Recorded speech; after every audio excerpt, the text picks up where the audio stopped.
Alright, we're here. The grand finale. Welcome, everybody. We are going to finish this game in this playthrough. Well, this video. I don't know why I said playthrough. But, I mean, yeah, this playthrough technically. Because, of course, we're going to complete the playthrough. Because, come on now. But, yeah. We're going to do the snake fight. And, I remember the last time I brought up the mag, that I should have used the mag. But upon further reflection, that's that one dude that I said that we just walked over that doesn't turn into a Crimson Head, and because he didn't turn into a Crimson Head, the other guy that we set on fire in the earlier episodes on this playthrough probably wouldn't have turned. That's why I said you probably could have just used the canteen on like a different guy or something, but I don't know.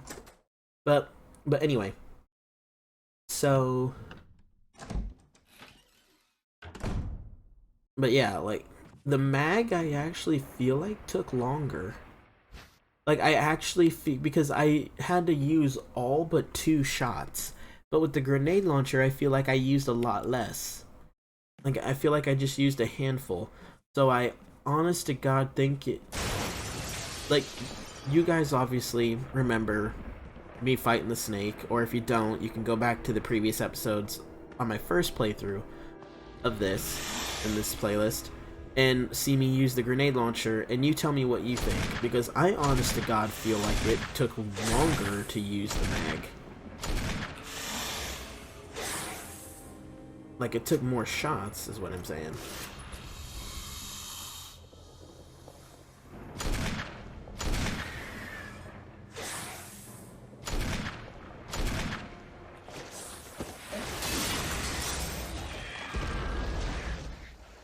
I mean, with the grenade launcher, yeah, because this slower fire rate, I had to kind of go around the bookcase a few times, but like, but like, in terms of the amount of ammo I used, which again, I do have plenty, especially with Barry, so I guess it doesn't really matter too much, but like, see, I walked in with like, what, 12 shots, and I used 10. As where with the grenade launcher, I feel like I used far less. Like, I think I used closer to like maybe 6. So, I don't know.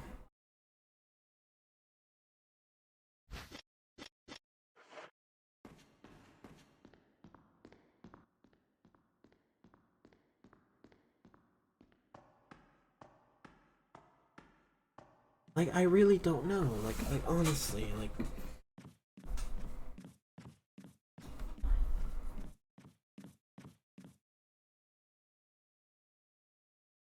Well, I guess it doesn't matter. I mean, we're playing on normal difficulty. We have plenty of ammo to spare. Like, I really am trying to think which one ultimately, not just based off time, but also based off just the amount of ammo used. But we're gonna get, I think, like another 6 magnum shots by the time we get to the end of the game, not including the 6 that we're gonna get from Barry's magnum when we kill him. So we should get like another 12 shots anyway, I think. So, or close to that. So I mean, so really it doesn't matter. We have plenty of ammo for our shotgun and everything. But so yeah, what I'm saying is that based on what you saw from from me using the mag this time, and based off what you saw from me using the grenade launcher in the previous playthrough earlier in this playlist, then definitely, like, whatever you think is better, please use. I'm kind of leaning towards the grenade launcher, but again, it doesn't matter. You have plenty of ammo for both. So whatever you feel, use it.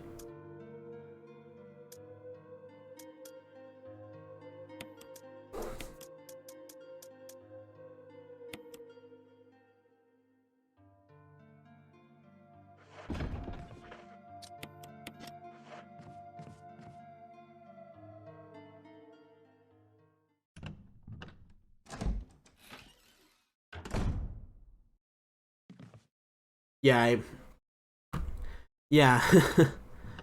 Yeah. I realized right as I left that I forgot something, which is the crank. But then I also realized when I left that I forgot to go back and get the battery and stuff from when I went up the elevator. which only takes like a minute, so it's not that big of a deal, but yeah.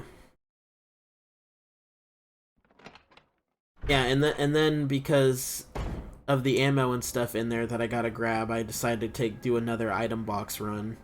So like I probably could have done this a bit better. Like really what I should have done is I should have just,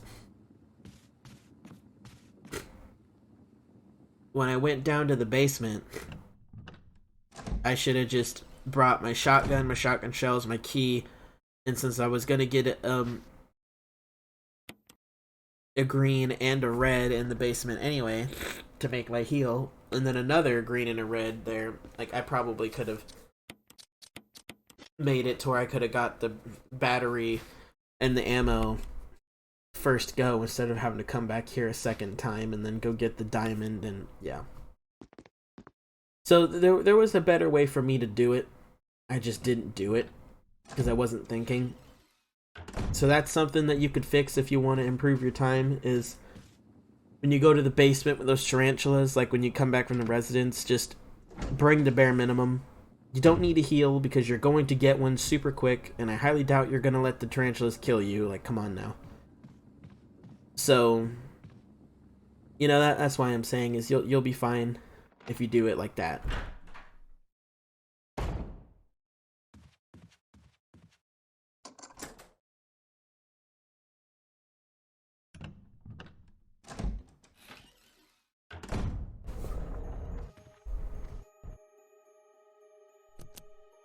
Oh my god, I never noticed that switch actually flips up. I thought it was just like a fucking graphic like thing.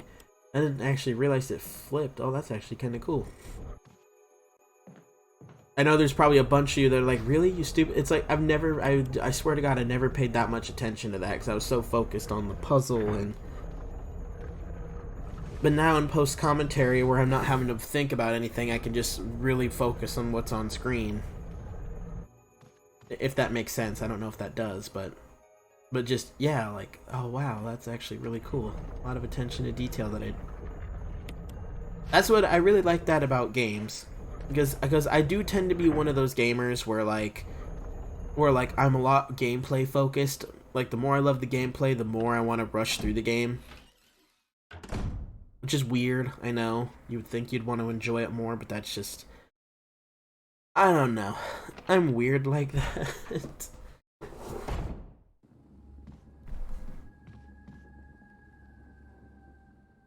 But yeah. So like, the more I love the game, the more I rush through it because I just want to beat the game. I want to experience the gameplay, but I want to experience the story. I want to experience the boss fights. You know, like I just want to get through it.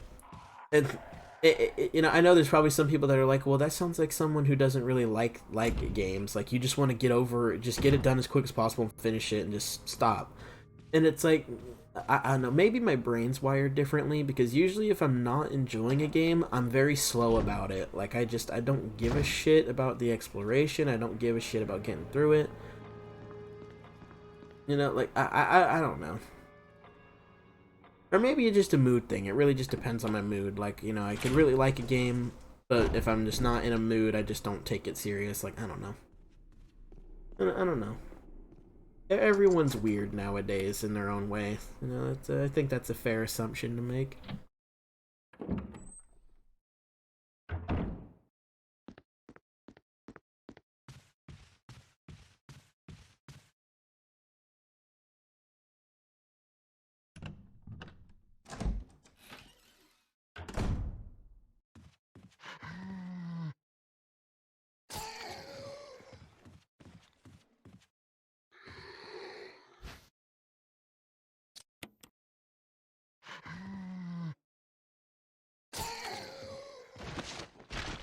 Yeah, well,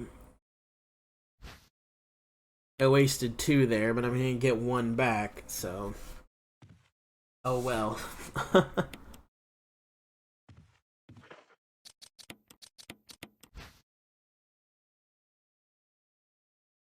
Obviously, you guys remember from the previous, you know, playthrough earlier in the playlist, to get the infinite handgun.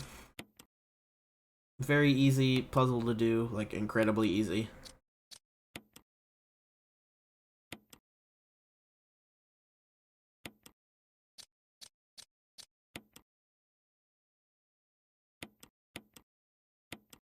And it doesn't have to be perfect, which you would think it would be, but oh well. Not gonna complain.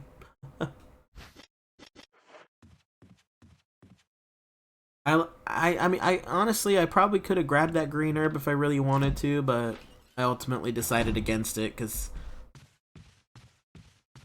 But if I really wanted to, I think I could have. Because the only two things I'm really grabbing in the Spencer's office is shotgun shells and the metal object, which I'm pretty sure I'm already carrying shotgun shells from when I had to grab the battery. So if I really wanted to grab that green herb, I could have. But again, it doesn't matter because we have a surplus of heals right now. So it, honest to God, does not matter in the slightest. And we have the right amount of acid rounds to kill the hunters in one go. You know, better to use one acid shell per hunter than to use like 3 shotgun shells per hunter, especially considering we have to fight a total of, what was it, 5 altogether? 2 in the cave and then 3 in the mansion. So 3 times 5, 15 versus 5 acid rounds. 15 shells versus 5 acid rounds. Which one's better? You know? So yeah, when it comes to hunters, especially if you know you have a surplus of most of every other thing in the game, which we definitely do, the acid rounds would be way better against hunters. At least until you get the infinite RPG, and then you'll just one-hit kill them anyway. Because you will one-hit kill fucking every damn enemy with the exception of, like... Oh, actually, no, I do think you do one-hit kill every enemy, like, even bosses. Like, I don't think there's a single enemy in the game that... Except for maybe the secret boss, but because of how it's scripted, like, that's a bit of a special circumstance. But I honestly don't think that there's a single part in the damn game, enemy-wise, that infinite RPG does not just insta-kill, so... But yeah, but this is the part here where, like, I say, I think it was earlier in the video where, like, I suggested, well, not in this video, but earlier in, one of the other videos, when I was coming to the residence for the first time, and I grabbed that blue herb, and I said, and I'm pretty sure I said that I should have left it here because I more often than not forget to bring a blue herb when I come back through here with the battery. And that's exactly what happened. Forgot to bring a blue herb, but thankfully for 2 playthroughs in a row, I managed to avoid the snakes. And I was kind of surprised because I usually have a hard time avoiding them. I don't know if maybe all these playthroughs are finally just catching up to me, and I'm actually starting to get good at dodging them. But I don't know. But you know. But yeah, like if you follow the path that I take, apparently, considering it's worked twice in a row now. And more often than not, I guess, you will be able to go through the snakes without being hit. But just in case you end up getting hit and you get poisoned, that is why I suggest just leaving that blue herb there. That's here in this courtyard from when we first went to the residence, so that way you can just pick it up and not have to get to the cave and get in your item box and waste more health than you would if you just grabbed it. You know, here. So that's why I say that, like, it's probably a better idea health-wise to just leave that blue herb there instead of grabbing it when you're on the way to the residence. And for some reason this wouldn't work because I wasn't at the right angle because I'm a moron.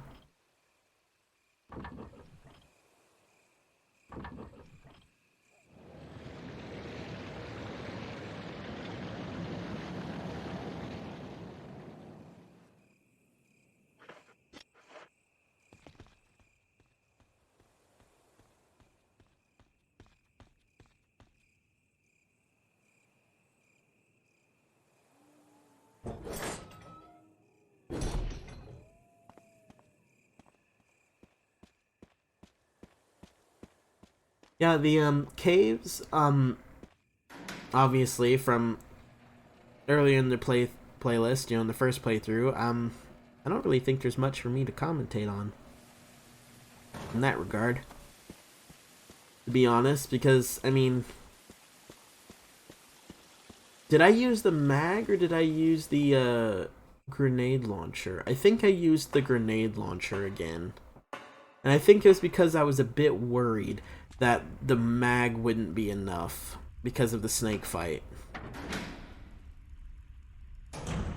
I should have tested it anyway, because, like, if it really came down to it, I could have... You know, I could have just used up all my ammo and then switched to the grenade launcher if I needed to, but I don't know. But regardless, you just kill the spider any way you see fit. I wouldn't recommend the shotgun, obviously. Grenade launcher because of your ammo surplus or your mag. Or a bit of both. But yeah. But yeah, killing that spider pretty easily.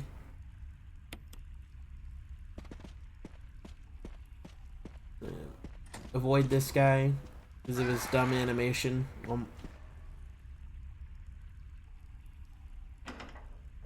Thankfully, he doesn't come through this door. He's just programmed to stay in that room, but you never go back in it once you get the crank, so it's really nice. So it's just a good way to save a little bit of ammo, just avoiding his ass. I really appreciate that there's little things like this you can memorize on after doing a bunch of playthroughs. Just makes the game a bit easier. Yeah, I'm pretty sure he was about to do his one-hit kill there, but I managed to shoot him before he could do it. Like, because you could see him kind of getting ready to swipe, but I'm pretty sure he was about to do his one-hit kill jump slash. So if I was any later, there was a good chance that I could have died there. So unless you really know what you're doing, like I said, you really should. I think I said this in the previous playthrough as well. I strongly consider saving before you go and grab the crank and have to fight those two hunters, because again, all it takes is one mistake, and if that one mistake happens to be followed up by a one-hit kill animation, you are screwed.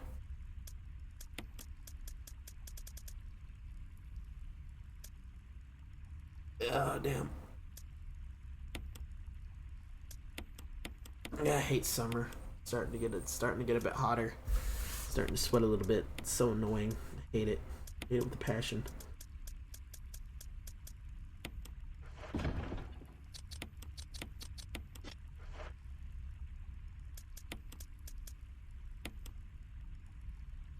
Yeah, we're gonna get another 6 incendiary shells in the laboratory, so, and it's, again, it is kind of nice that, like, not necessarily with pistol ammo and shotgun ammo, even though you probably could memorize that after a number of playthroughs, but primarily the mag ammo and the grenade ammo for the most part, since there's not a whole lot of it, you can usually, well, especially with the special ones, like, the incendiary and the acid, it's pretty easy to be like, oh, I know I'm gonna get this much. So I have about this much grenade ammo to work with, maybe a bit more because of the explosive rounds. You know, so it's just, yeah. It's just nice to know these things.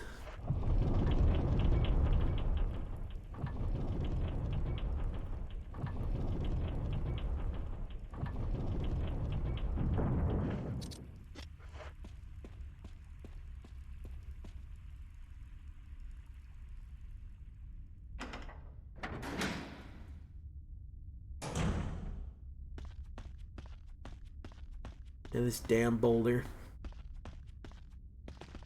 I do apologize if my commentary is a bit lacking, because you know, I don't want to just repeat, you know, especially since we're at the half of the game where we basically just do what we did the first playthrough, you know, because the second half is largely the same. It's the first half where you primarily use the infinite handgun that's a tad bit different, but still, yeah, because I obviously don't want to repeat, you know, the same stuff that I said and explain how to do things, right? Because then it's just like, because at that point it's just like watching the same video from earlier in the playlist, you know, like one of the earlier videos. It's like, you don't want that. I mean, I don't know, unless you actually do want that, which I doubt. But, you know. Usually, yeah.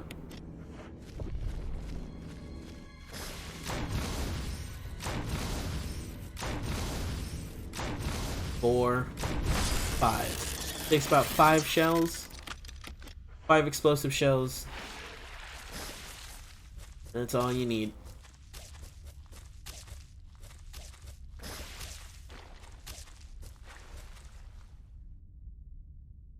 Yeah, 5 explosive shells I feel like is... I feel like the mag, it would be like double that. But I could be wrong. Don't quote me on that.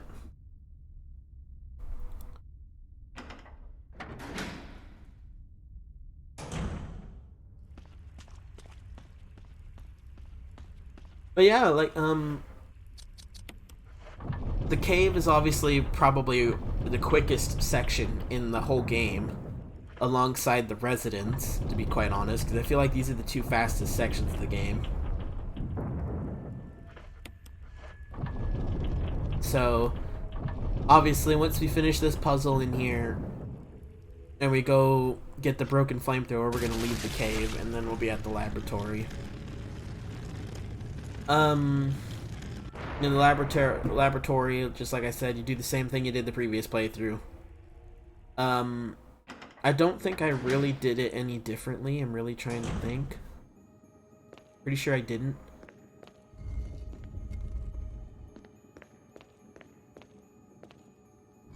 But yeah, if you followed, if you watched the previous videos and you remember how to do this second half of the game, since, again, this half we don't use the infinite handgun, then basically just do what you did before.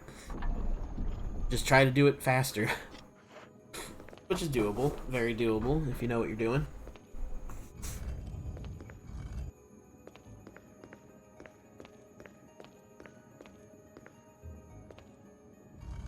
Yeah. I like making videos about this game, even though this is like really the first proper video series that I've done of this, but I had a lot of fun recording this, and I was looking forward to post commentary, because like just explaining how to do the infinite ammo and stuff, because obviously if you don't want to play with infinite ammo weapons, you just put the infinite ammo weapons away in your item box. You don't use them, like, you know. So it's really nice that if you're just wanting a really chill experience where you just want to murder everything, just whip out your infinite ammo. And if you want like a more authentic, like, survival horror inventory management, you know, making sure I have ammo, what weapons should I bring? Should I bring the grenade launcher and stuff? Like, you know what I mean? Like that's why I really enjoyed making this video series, is because it's nice, you know, helping people like get the maximum enjoyment out of their Resident Evil experience by giving them that option, because I love having that option. Like, even though I am an asshole and I'm a basic bitch and I love the infinite ammo because I love to murder all the zombies and everything, you know, but just knowing that if I decided to go a casual run is nice.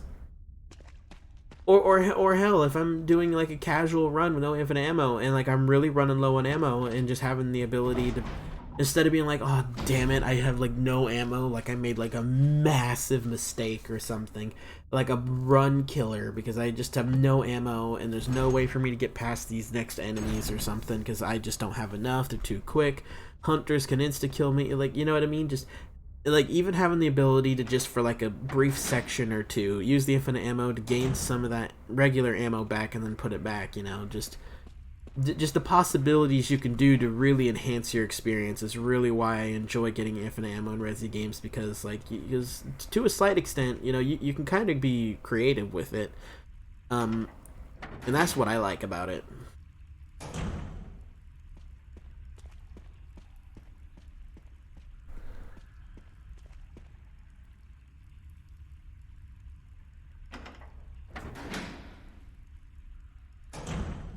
Yeah, the code for this is largely the same. I Don't quote me on this because I'm not 100% sure. I forget if you actually have to line that up. Like, I don't remember if you actually have to line up the numbers or not, or if it doesn't matter.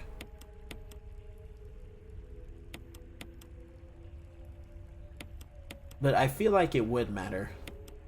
But again, I could be wrong. But again, just in case, once you line them up, 4, 2, 3, 1, same as the previous playthrough, that's going to be consistent across all playthroughs.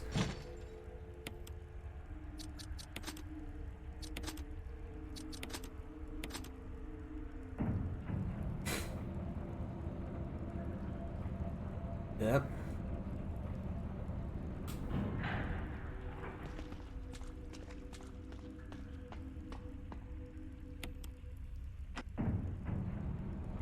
God, I love watching this. Like, I'm getting sucked into my own gameplay because, like, I really enjoy this game. Like I really do struggle with which game I like better. Like, I really do, because they're all so goddamn good. Like, especially I want to say Village is my favorite because like just even though I'm really sad that Ethan died, spoiler alert, but I'm pretty sure all the real Resi fans have already played it, know about this, and as I assume most people that are watching this have probably played Village. Maybe I'm wrong, but I probably should have said spoiler alert before, but oh well. But honestly, considering at the point of this recording I only have 30 subscribers, and the odds, and I'm probably not gonna get anywhere near. I'm probably gonna get little to no views for years, and before I finally get popular enough to where people go back and find old videos. So I'm not really worried right now about a spoiler, because no one's watching this video, and oh Lord, you know, self-deprecating humor, ladies and gentlemen. I think I used that right. At least I hope I did. But oh well. But yeah, like with Village, I really loved Village because like, and I really do want to say it's my favorite one because I love the gameplay. The gameplay's amazing, and just like the settings and everything. Like, you know, like I love like the castle with Lady Dimitrescu. Like, kind of giving me a mix of Resident Evil 1 and 2, like with the mansion, and, you know, like Resident Evil 1 mansion vibes, but with Resident Evil 2, like Mr. X vibes. I guess I wouldn't dare do Nemesis, you know, because Lady D is nowhere near as fast as Nemesis. Like, that's not even a good comparison. Mr. X is a better comparison. But yeah, and then of course the next boss with Donna, you know, kind of reminding me of PT, you know, because how scary it was first playthrough. But the problem is how heavily scripted it is. Like, after that first playthrough, it's not scary anymore, which really sucks. Like, I almost wish that they gave you an option to skip it entirely, because after the first playthrough, it's more of a chore, to be quite honest. But that first playthrough, holy fuck. I scared the bejesus. Oh my god! Like, it was amazing first playthrough. And then like the rest of the other fights were pretty cool. And then like just the whole rest of the village, like, you know, like kind of reminding me a little bit of Resident Evil 4. And then like just the exploration factor as you get, you know, more, you know, like when you get the crank and stuff, and as you get more items, you unlock more of the village that you can explore to get treasures to sell. It reminded me like Village was a really interesting experience for me, because like it gave me a mixture of Resident Evil 1 and 2 and 4, and even a bit of Rise of the Tomb Raider, because of, I don't know why, but that's just what I felt. And it just, every single one of those games that I just mentioned, I loved. Like, I loved all the Resi games. I loved Shadow. I keep saying Shadow, because Shadow of the Tomb Raider is the best one in my opinion. But Rise of the Tomb Raider was amazing as well. Loved Rise of the Tomb Raider. And just, like, Village was just a unique experience for me personally. And Village, I honestly think, especially with the new DLC coming out, You know, with Rose, like I honestly am pretty much at the point where I can safely say Village is my favorite. But it's so hard though because it's like this game is also incredibly fun in its own way. 2 and 3 are really fun. 5 is meh. 4 was pretty damn good, mostly because of the story. Gameplay was a bit shoddy because it was like 5 gameplay, except it worked better. So, like, I don't know. But 4 was fantastic. And 6 was just, yeah, with the exception of 6, like, all of them were fantastic. So it's really hard some days because it's like each game has like amazing qualities. But I honestly do think Village was like a really special experience for me. Like I really am like heavily leaning towards Village. And I hope that makes sense since I basically said it feels like a couple different games meshed into one because that's what it feels like to me. And all of those games were amazing to me, so of course it's going to be fun, you know, for that person, you know. I don't know. I'm rambling, but but still, like, great game. Great ass game. Speaking of Tomb Raider, I need to do a Let's Play on Tomb Raider. Like, because Tomb Raider is such a kick. I really do. I need to do that. I need to do a Let's Play on the Tomb Raider series.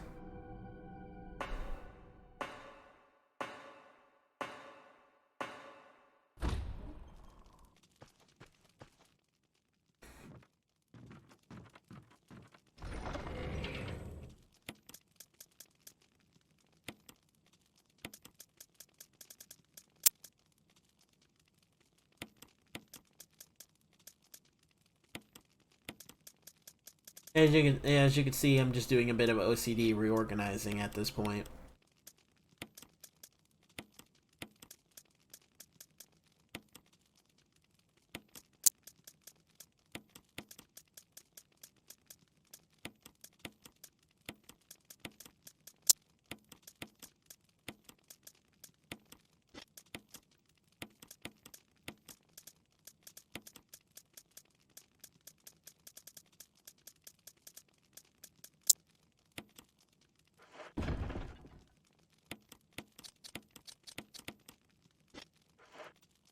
Yeah, for some reason I didn't grab my herb back, which is weird.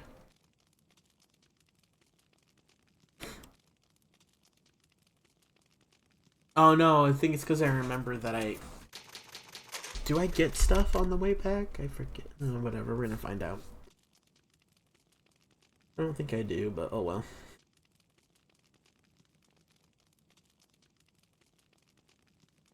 But yeah, we're heading to the Lisa fight, and then we're gonna go do the lab.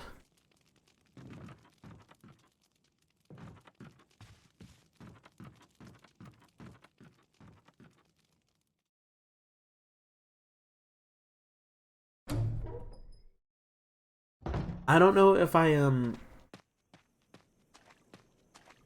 forget if I said this before, um, in the earlier episodes, but like when I chose my control scheme, and I said I wanted it to be original controls instead of alternate, um, I just want to say this because I feel like I didn't say this before, and now that I'm feeling that way, instead of just assuming I said it, I'm just gonna just double down and just be like, well, just in case I didn't. Like, when you watch this playlist and these 2 playthroughs and how to get infinite ammo, keep in mind like, part of the reason I can do these things as fast as I can, like run through places and do stair skating, is obviously a bunch of experience. Like I said in the earlier episodes, I have like altogether about 100 hours into the game, and you know, in a good amount of those hours between the Switch and then of course the PC and all of that, like my goal was to get infinite ammo for this game, so I've been practicing that, for a while before I actually did it, just to keep that in mind. So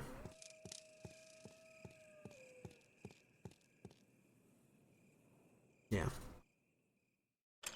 You know, it's just so like I'm using original controls, but alternate controls feel different. So like just when you do watch these videos, just keep in mind that you need to be fairly fluid in your know-how of the controls, like because the original controls is obviously making it closer to the original PlayStation 1, where like if you click left or right on the analog stick, you just turn instead of strafe or whatever. Because I think alternate controls it's strafing or something. Like I don't know, but my point is it's different. So just keep in mind that's a big factor in it, and like how well you're gonna do following this guide to get the infinite handgun and RPG is how good you are with your character movement, because like yeah, that's probably self-explanatory, but I don't think I mentioned that before, and it's just, you know, like I said, just you need to be fluid enough with your controls and have really good comfortability where you can keep up with the pace of what's happening on screen. 'Cause I don't expect you to follow along, you know, and just you know have like two eyes like a chameleon or whatever, where you're looking at two different screens or whatever or monitors, and you're trying to do both at the same time, watch and follow, and like of course you can't do that. Like you're probably gonna watch like one episode at a time, get to a save spot and pause, and then watch the next video, you know, like when you get to the end or something. I don't know. I don't know. Like I said, just you need to be comfortable. Comfortability is very important in being able to move fluidly and be comfortable with certain actions you're going to do that might result in a hit. You just need to be careful, is all I'm saying.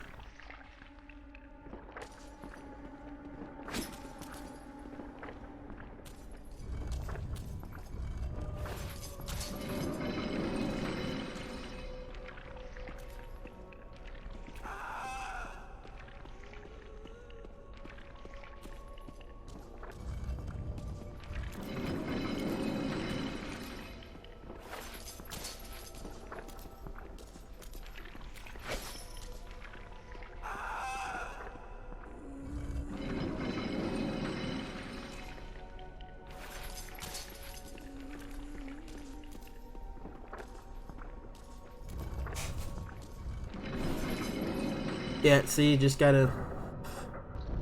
Yeah, I feel like I did better on that one in terms of being cautious than the first one. 'Cause the first one, if I was a second later, she would have knocked me off the fucking ledge and I would have had to redo that whole section after the cabin. So, yeah, that one I played a bit safer.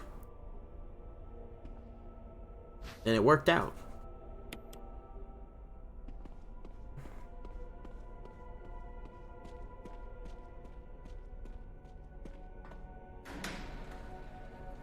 Alright, we're here, boys. We're at the lab, basically.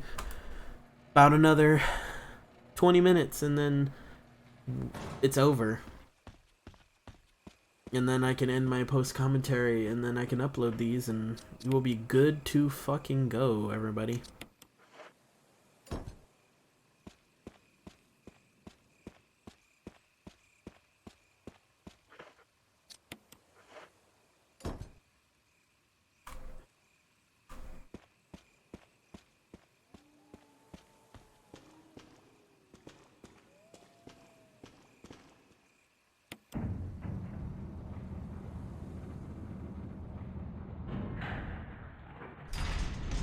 Yeah.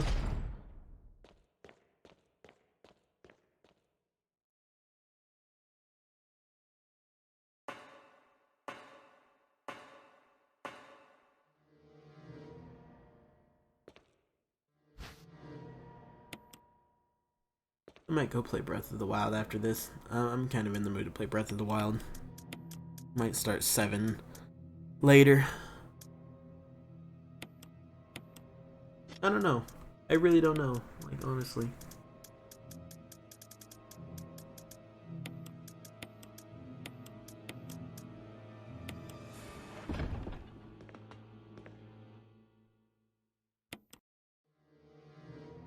All I know is like we are about to finish this playthrough and we will achieve the infinite RP fucking G. The RPFG. I would love for a game to do that. Sounds like something that Doom would do, you know, like the BFG, the big fucking gun. I'd love for them to be like, you know, the RPFG, the rockin' the the RP fucking G, the RPFG.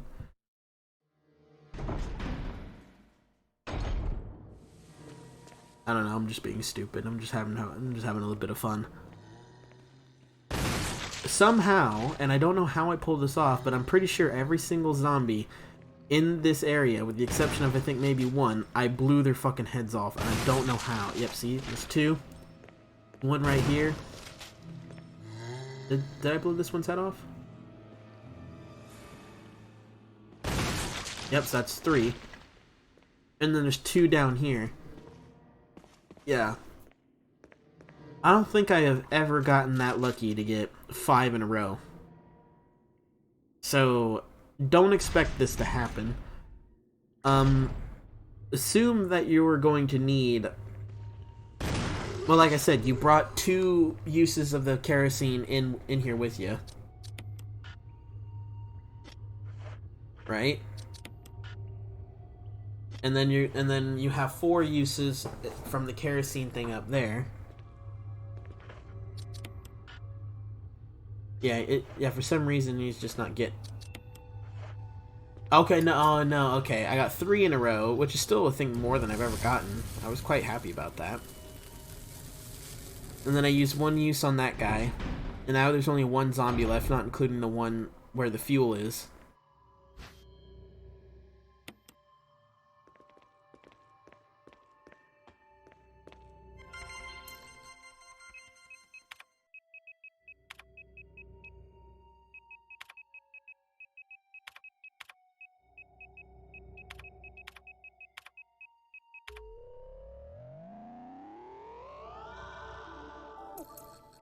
I don't know why, but I just love that, like, load thing. Just like that, that's just nice.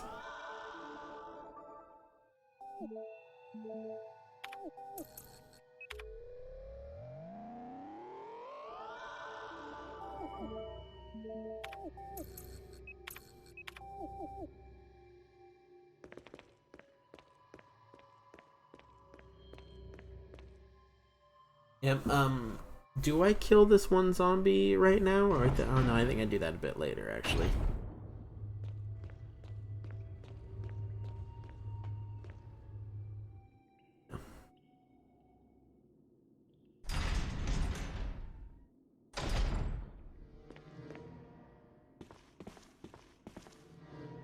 Love stair skating.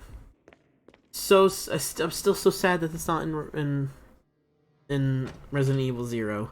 Because it's the same graphic style, it's the same gameplay with the fixed camera. It just, I mean, yeah, there's some differences obviously, but it's largely the same, and yet there's no stair skating. It sucks.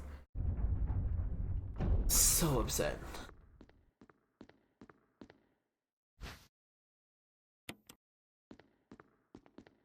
And by the way, Kenneth's dead body in the mansion, because I actually never followed through with it and grabbed it, because again, we're going for time here. Kenneth's dead body in the mansion that got ripped by that zombie in the very beginning. If you go to his body, you can grab a tape, and when you go into that room we were just in with that key that we just grabbed, you can actually put the tape in there, in that computer in there, and watch basically Kenneth get mauled. So, not saying you'd want to do that, but you have the option. Nice. See, so all the zombies are dead now in this area, which is good. I accidentally spammed the X button. Because again, this is PlayStation 4.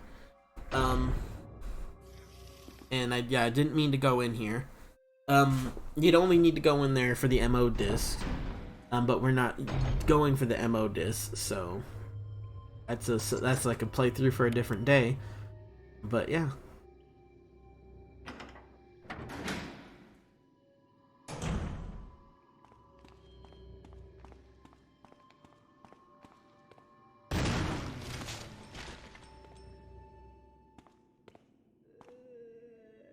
Just yeah, because the auto aim is a really good way, if you haven't noticed, like to tell if they're alive or not when they're down. Because if they're alive, Jill or Chris, depending on who you're playing, will just snap to them, as you've seen before. So just always nice to double check. Well, yeah. Oh, these cockroach bastards. I hate them.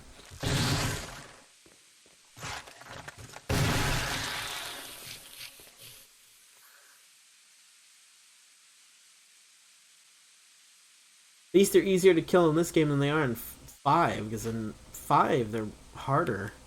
Fucking hate him in 5, man. This ass.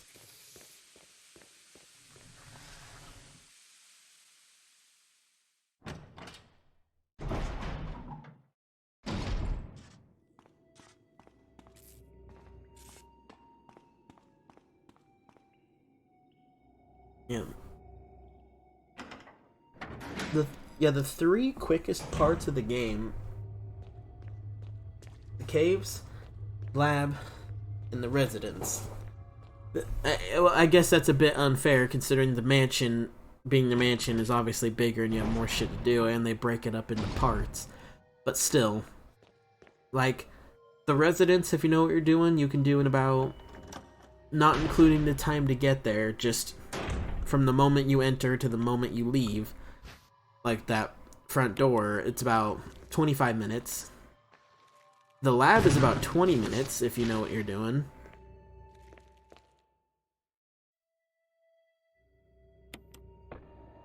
Yeah, so the residence and the laboratory, yeah, those are the 2 quickest parts of the game. Because collectively, though, these 2 sections only take you an hour. So, well, actually a little less than an hour if you know what you're doing. So really, it's the mansion that, you know, like, as long as you can do the whole mansion and like the courtyard and the cabin bullshit, like, you know, as long as you can do the rest of that in under 2 hours, yeah, Infinite RPG, no problem. Is really what it comes down to. Oh, we're almost there, guys. All we have to do is just turn on that generator and then put a couple mag shots into Tyrant, and then we got it. Well, we gotta leave first, obviously, but you get the point.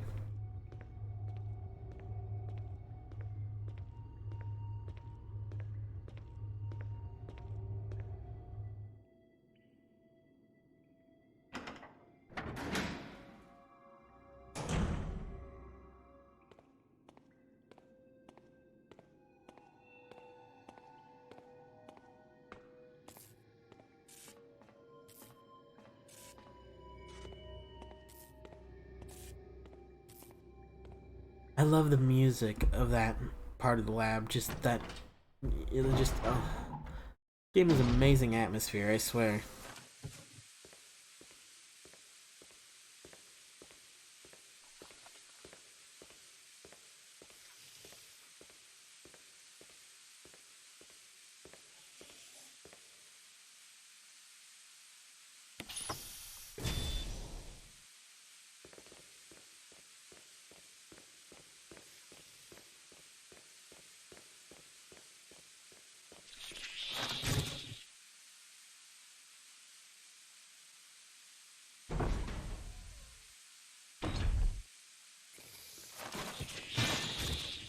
I hate these damn cockroaches. It's their fucking squeals and shit.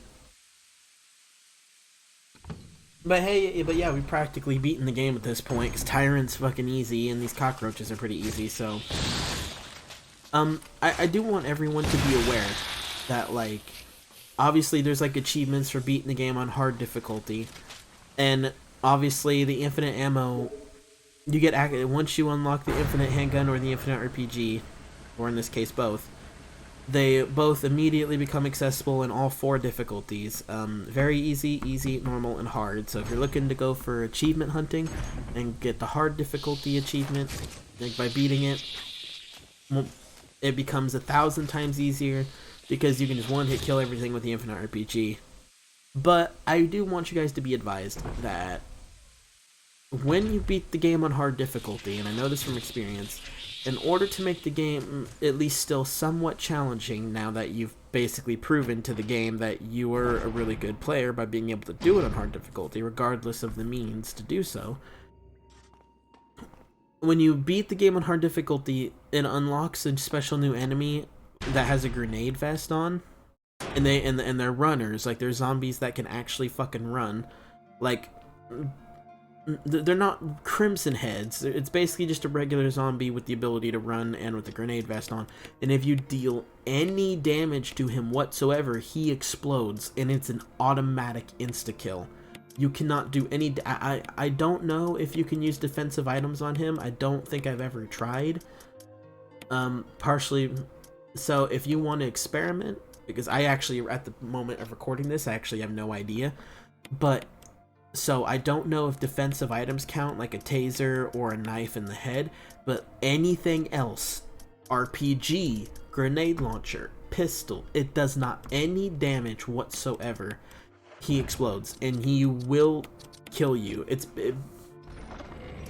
Even if he's on the complete other side of the room, it's basically treated as like he has so much grenades on him to the point where the explosion basically takes up the entire room. I think it's kind of stupid, but that's just how it is.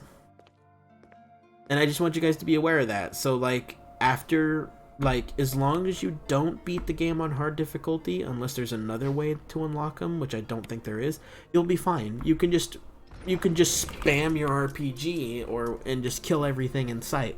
But the moment you beat it on hard difficulty, that special enemy type will be in every single difficulty. I shit you not, even on very easy. So now, every playthrough after beating it on hard difficulty, you need to listen, because they make a very specific sound. And when you hear that sound, you basically are not allowed to shoot. You need to run. You either, like, if he grabs you, take the damage and wiggle and push him away, and then run past him. You are going to use a bit more heals than you would normally, because sometimes you just have to take the hit. But yes, that's just something I want you guys to be aware of now that we're basically at the end of the video. Well, we will be in about 5 minutes, but still. You know, so I'm just kind of talking about some of these things now, since there's not much for me to commentate on for obvious reasons. So it's just, I want you guys to be very aware of that if you followed my guide the way that I did it, or at least mostly followed it, like maybe you implemented a few changes to make your time better, or whatever, but you get my point. If you followed this guide, you played the game on normal difficulty both times, and you got the infinite handgun and RPG, if you never want to experience that bullshit enemy type, just never play the game on anything above normal. And, like, yeah. Because that enemy type actually does show up in real survival mode if you beat the game on hard difficulty, I believe. And so if you want to have a gander at real survival mode without that enemy type, I would play real survival mode before you play on hard mode. Even though it is a harder game mode, just it'll be easier to do the mode without having to worry about that fucking enemy type, is what I'm saying. But then again, I don't know if once you beat real survival mode, because that's technically a harder difficulty, if it'll automatically trigger unlocking that an enemy type. I don't know. Again, this is information I don't have, but like I said, I'm kind of rambling at this point. But just be careful is all I'm saying. Like, if you want to achievement hunt, obviously if you commit to achievement hunting like I did, you're gonna ultimately end up unlocking this enemy type. So you just need to be careful that you can't just go all willy-nilly and shoot everything you hear and everything that moves. Especially if it's moving off camera. Because that's what I did. I remember first unlocking it, not thinking anything of it. I shot him and it was like, you are dead. And I'm like, what? I thought it was a fluke, because the first time it happened, because of the angle I was at, I thought I just shot the RPG into the railing of, because I was in the dining room, the upstairs dining room of the mansion, and I thought the RPG just blew up in my face, but no, it was the zombie, because I actually successfully killed him. and that was the end result. So just like I said, just like I said, be careful. Be very careful. If you don't achievement hunt, you don't give a shit about achievement hunting, you don't play real survival mode or hard difficulty, you'll be fine. You never have to worry about it. But if you really want that extra challenge, so it's at least a little bit of like an oh shit moment here and there when you have the infinite RPG, then definitely go play on hard mode, beat it, and you'll be fine. And then you'll get that extra challenge every subsequent playthrough. But yeah, like I said, just be careful.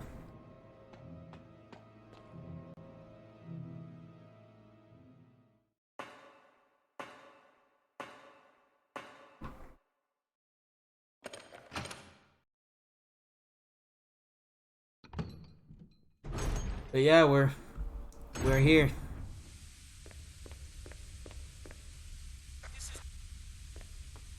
I mean, I should probably, should I skip? Should I just go ahead and skip? Nah. We're literally right here anyway. We'll get the thematic experience.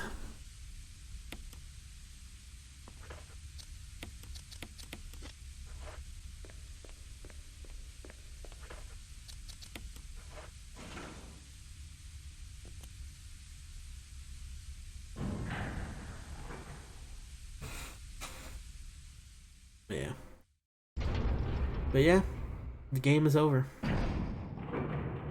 And now you have the means to royally whoop the shit out of the game. There is a mode that you can unlock. I forget exactly how you unlock it, but it's basically invisible mode, where all enemies are invisible. But the thing is I believe, if I remember correctly, because I have beaten it, I believe it still gives you access to your infinite RPG, and an auto lock is still a thing. So you might not be able to see him, but you can still lock onto him and you can shoot him. But you see, under 3 hours.